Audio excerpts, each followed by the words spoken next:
অসম আৰক্ষীৰ কোনো অসুবিধা নাই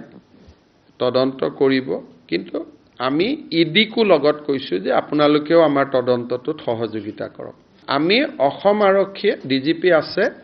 আমি অলৰেডি সিদ্ধান্ত লৈছো যে এটা এসআইটি হ'ব যোনে গোটেই কেছখিনি মনিটৰ কৰিব ডাঙৰ কেছখিনি সিআইডিয়ে কৰিব সৰু কেছখিনি ডিস্ট্ৰিক্ট পুলিচৰ তাত থাকিব আৰু ওভাৰঅল গোটেই মেটাৰটো ইনকাম টেক্স আৰু ইডিক দিম আৰু এটা সময় যদি প্ৰয়োজন হয় যে নহয়তো সিবিআই কো দিব লাগে আমি সিবিআই কো দিব পাৰিম ইয়াত কোনো আমাৰ ফালৰ পৰা কোনো তাত দাবী কৰাৰ প্ৰয়োজন নহয় এমাহ ডেৰ মাহৰ পিছত পৰিবেশটো চাই যদি আমি ভাবো যে ই এটা বহুত ডাঙৰ জটিল কেছ আমাৰ কাৰণে দিগদাৰ তেতিয়ালে আমি তাক সিবিআইক পঠাই দিম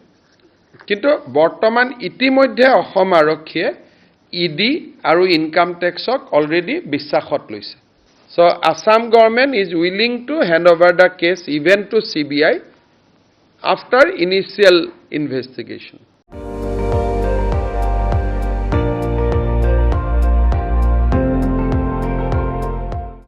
আপুনি চাই আছে ND24